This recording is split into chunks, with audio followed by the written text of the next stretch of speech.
Riley, a 34-year-old single mother working long hours as a taxi driver, found an elderly man collapsed on the sidewalk and rushed him to Mercy Hill Medical Center. Just an hour later, something completely unexpected happened. An ambulance was parked right outside her home in Fairmont, Illinois, with doctors and paramedics seemingly waiting for her. What Riley didn't know was that her small act of kindness would end up transforming not only her life but also her son's future in ways she never imagined. Before we dive into the story, comment below where you're watching from. Enjoy the story, everyone. Have a great night, Riley said warmly as her passenger handed her a tip. Thank you, the elderly man replied softly. His hand trembled slightly as he opened the door. He stepped out slowly, walking a few uncertain steps. Riley watched him for a moment. The door shut with a soft thud and she let out a small sigh of relief, another ride completed. She looked down at the crumpled bill in her hand and quickly counted it. A content smile crossed her face as she folded the money neatly and placed it into her purse. With that tip, her week of saving was finally complete. But this wasn't just any savings, it was for Caleb, her cheerful 11-year-old son. His birthday was tomorrow and he'd been dreaming of celebrating it at the amusement park. She had promised him that this year she'd make it happen. As a single mom, Riley worked hard to give Caleb the childhood he deserved. Every fare, every tip, every sleepless night, it was all for him.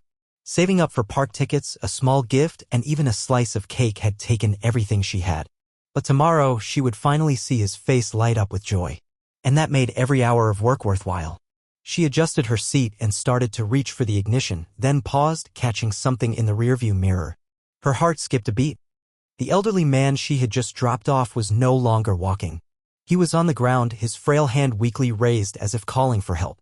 Riley didn't think twice. She shut off the engine, opened the door, and rushed to him. His breathing was shallow. His face had gone pale, and his body looked far too still. Riley quickly pulled out her phone and dialed 911. Emergency services. What's your location? Came the voice on the other end. She gave the address and listened carefully. An ambulance will arrive in 10 to 15 minutes, the operator said. Riley glanced at the man lying before her. 15 minutes was too long. She looked around. Mercy Hill Medical Center was only a few blocks away. I'll take him myself, she muttered, ending the call. Steadying herself, she helped the man into a sitting position. He leaned heavily against her, too weak to stand on his own. It's okay, she whispered. I've got you. With effort, she guided him back into the cab, settling him gently into the back seat. Then she jumped behind the wheel and hit the gas. Once the man was seated in the back, Riley sped toward the hospital, hands tight on the wheel, silently praying she wasn't too late. She pulled up to the emergency entrance of Mercy Hill and hurried out to help him. He leaned heavily against her as they made their way inside. Nurses rushed forward. Please, we need a wheelchair here, one of them called out.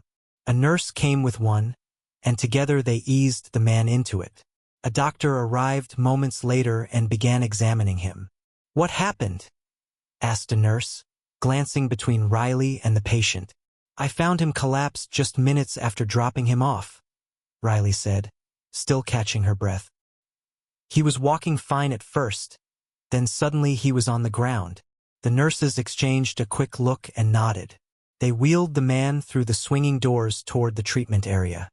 Riley stood there for a moment, watching as they disappeared from sight. Her heart was still racing. The waiting room was silent now. She slowly sat down on a hard plastic chair, her body aching from the adrenaline rush and the weight of the evening.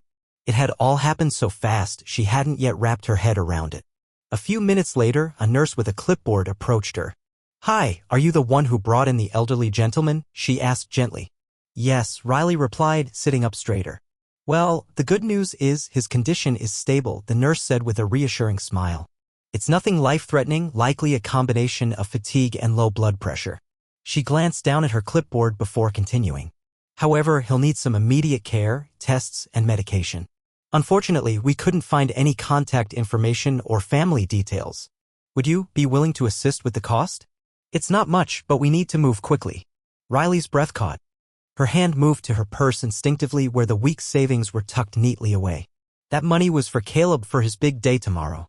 Riley pulled up to the emergency entrance of Mercy Hill Medical Center, her tires crunching the gravel as she hit the brakes. She ran to the back seat and opened the door. Hang on, she said gently. The elderly man leaned against her, barely able to move. She wrapped her arm around his back and helped him out of the car. Over here, someone called out from the entrance. 2 nurses rushed out with a wheelchair. Together, they helped ease the man into the seat. A doctor joined them, scanning the man's pale face and nodding to the nurse. "What happened?" he asked, glancing at Riley. "I dropped him off just a few minutes ago," she explained, breathless. "He seemed fine at first, but then he just collapsed on the sidewalk." The doctor gave her a quick nod and turned to follow the nurses inside. Riley stood there for a moment, frozen in place. She watched the swinging double doors flap shut behind them. Her heart was pounding, her hands still trembling. Inside the quiet reception area, Riley finally allowed herself to sit down. The hard plastic chair felt like a rock beneath her, but at least she could breathe again. Everything had happened so fast. It was like her brain was trying to catch up with her body. She leaned back and closed her eyes for a second, willing herself not to fall apart. A nurse approached a few minutes later, holding a clipboard. "Hi," she said softly. "Are you the one who brought the gentleman in?" "Yes," Riley replied, sitting up straighter. "Well, I've got good news. His condition is stable." Riley let out a breath she didn't realize she'd been holding. "It looks like it was mostly exhaustion combined with low blood pressure," the nurse continued. "He's responding well to fluids and rest." She paused, then glanced down at her clipboard again. "But here's the thing. He doesn't seem to have anyone with him. No ID, no insurance card, no emergency contact. And while the treatment is simple, there are still some immediate costs." Riley furrowed her brow. "How much?" "Not a huge amount," the nurse said quickly. "Just enough to cover basic labs, fluids, and observation care. But we do need approval before we can continue." Riley's hand moved slowly to her purse. Inside was everything she had saved for Caleb's birthday, the park tickets, the small present, the food. She stared at the zipper for a moment. Her chest tightened. Then she pictured the man's pale face, the way he had raised that trembling hand for help. She thought of his weak voice, his shaking steps. Her lips pressed into a thin line. "I'll cover it," she said. The nurse looked surprised, then softened. "Thank you," she said kindly. "We'll make sure everything is handled quickly." Riley handed over the money, her heart heavy but her decision firm. As the nurse walked away, Riley sank back into the chair. She stared blankly at the floor, the sounds of the hospital fading into a dull hum. Guilt twisted in her stomach. Tomorrow was supposed to be special. Caleb had been counting down the days. He had been so excited, talking nonstop about roller coasters and cotton candy. And now there was nothing left to give him. Riley pulled out her phone. Her fingers hovered for a moment before she opened the photo gallery. She scrolled through pictures of Caleb laughing in the park, making silly faces, curled up with his favorite blanket. One photo caught her eye. It was from last year's birthday. Caleb sat in their small kitchen, a single cupcake in front of him with one candle. His smile lit up the room. Riley smiled faintly. Maybe it wouldn't be the day he imagined, but she could still make it meaningful. A little while later, the doctor returned from the treatment area. He walked over to her with a tired but friendly expression. "He's doing much better now," he said. "Nothing too serious. His blood pressure dropped due to dehydration and overexertion. He'll be fine after a bit of rest." "That's a relief," Riley replied softly. The doctor paused for a moment, then added, "He asked about the woman who brought him in. Wanted me to thank you personally. Said you went above and beyond for a stranger." Riley gave a small, humble shrug. "It was just the right thing to do," she said. Riley stood up, ready to head home. Her shift had ended hours ago, and it was well past midnight. Exhaustion weighed down her limbs, but her mind was still spinning. She turned toward the exit, but then stopped. Reaching into her purse, she pulled out a small business card and walked back to the reception desk. "If he or his family needs anything," she said, offering the card, "please don't hesitate to call me. I live nearby, and I'd be happy to help." The nurse behind the desk took it with a smile. "That's incredibly kind of you. I'll make sure they get this." Riley nodded, offered a tired smile, and headed back out into the night. The streets of Fairmont were quiet as she drove toward her sister's house. The air was cool, the traffic lights blinking yellow at empty intersections. Riley often relied on Samantha, her younger sister, to watch Caleb during late-night shifts. She trusted her completely. Caleb always felt safe there. As she pulled into the driveway and cut the engine, she took a deep breath and tried to push away the heaviness pressing on her chest. The front door opened before she could knock. "Mom!" Caleb ran out, grinning. "You're here." Riley knelt down and hugged him tightly. "Hey, birthday boy," she whispered. Caleb's eyes sparkled as they got into the car. "Did you get the tickets?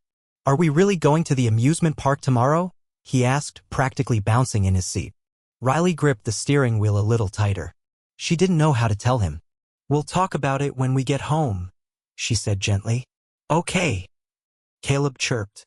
He didn't seem to notice the heaviness in her tone. He continued chatting about all the rides he wanted to try and what snacks he wanted to eat. Riley listened quietly. Her throat tightened with every word. He was so full of joy. How could she take that away from him? As they neared their home, she began rehearsing what to say. "We'll still have a great day. Plans just had to change a little. There's something important I had to do." But then, just as they turned onto their street, she saw flashing red and blue lights. Her breath caught. An ambulance was parked directly in front of their house. Riley slowed the car and pulled up cautiously. Her heart pounded as she stepped out, holding Caleb's hand tightly. His earlier excitement had turned into quiet confusion. "What's going on?" he asked softly. "I'm not sure," Riley whispered, scanning the scene. A well-dressed man stepped forward from beside the ambulance. His voice was calm and respectful. "Miss Riley?" "Yes. I'm Grant. My father is the man you brought in tonight," he said with a warm but serious tone. "He insisted we come here personally to thank you. He told me what you did, how you didn't hesitate to help him when he needed it most." Riley blinked, surprised. She glanced at the elderly man on the stretcher, now propped up with oxygen. He looked at her with soft, grateful eyes and gave a faint smile. The paramedics stood close by, clearly just there as a precaution. Grant stepped closer and pulled an envelope from his coat pocket. "My father wanted to show his appreciation in a way that truly meant something," he said, holding it out to her. "Please take this. It's a small gesture of thanks for what you've done." Riley hesitated. Her hands trembled slightly as she accepted the envelope and opened it. Inside was a check. Her eyes widened. The number written there made her breath catch. I can't accept this," she said, trying to hand it back. "I didn't help him expecting anything. I just did what anyone should." Grant gently pushed the envelope back into her hands. "That's exactly why you deserve it," he said. "This is for you and for your son." Riley looked at the check again, her fingers lightly brushing over the numbers. The weight of disbelief settled on her chest. The elderly man nodded at her, his expression tender and full of quiet gratitude. "You helped me without question," he said, his voice raspy but steady. "I wanted to do the same for you." Riley's eyes filled with tears. "Thank you," she whispered. "Truly, I don't even know what to say." "You don't need to say anything," Grant replied with a smile. "Just use it in the way that matters most to you." Riley clutched the envelope to her chest. The doctors moved to help the elderly man back into the ambulance. The flashing lights cast soft blue and red reflections across the street as the doors closed gently. The vehicle slowly drove away, leaving behind a silence that felt peaceful instead of heavy.